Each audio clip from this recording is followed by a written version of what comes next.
Another thing you might want to do once you've created artwork like this, which I'll just hide for the moment, is to map artwork onto the side.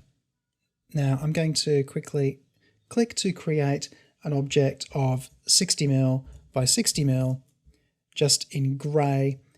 I'm going to flick that to nearly white with a nearly white edge, and I'm going to apply an extrude and bevel effect with the same depth again to create effectively a cube.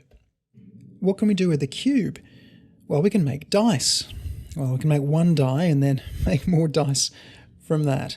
If we create a square and align a simple dot, make sure the dot's in black in the center of it, then we can duplicate out that central dot a few different ways and we can use the guides to keep things in line, and select more than one and duplicate them out and duplicate them out again. Now there are ways to distribute these things evenly, but we'll look at that later in the lesson. If I've got one shape, I could simply drag and then Command D to duplicate with step and repeat. So I've now got several different shapes. For each one of these, I'm going to select all the dots that I don't need to leave me with 6 different faces, each with the right number of dots on them. Starting from a consistent place like this means that they will all look appropriate.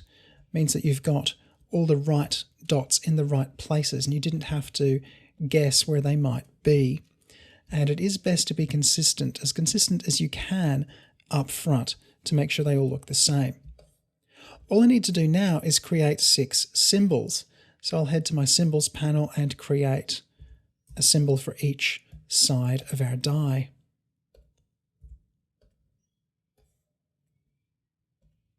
Because I've got that base grey underneath, and that could be any colour you like, probably white would be appropriate as well, it means that there's going to be a nice consistent size. And it's a good idea to make sure that if you're going to use symbols like this, make sure that they are as consistent as they can be. So I've got all of those as symbols. I don't need them in my artboard anymore. I do want them on my shape. Use the Appearance panel to re-edit the existing effect. You can see there that I've got 16 faces on this cube, which is a few too many. How can we simplify it?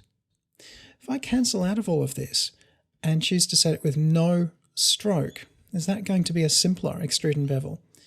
Well, let's have a look all the way back into map art. Yes, it is. So only 6 surfaces instead of 16. So what we would have had before is the 6 internal, 6 outside, and then some extra corners or vertices or edges which didn't quite smooth out appropriately, and they needed to have additional surfaces. Ditching the stroke here has simplified this quite a bit. I'm going to choose some artwork. I want number 1. I could spend a lot of time getting that exactly right, or scale to fit works well. I need to pay attention to which face goes where, because on a die, opposite sides add up to 7.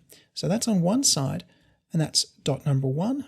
That was on the opposite side. I need to make sure that is dot number 6, scale to fit.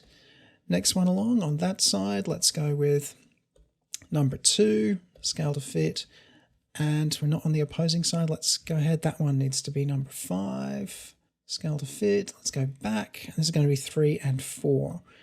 So we'll go with number 3, scale to fit. Next one again. Back to number 4, scale to fit. So we had 6 and 1, 2 and 5, 3 and 4. Preview. That looks good. Okay. What this means is we've got a die with all the right dots on all the right faces, which we can spin around and see all the other faces of, and it's always going to be a correct die. It's also a lot simpler because we've only got a fill and no stroke.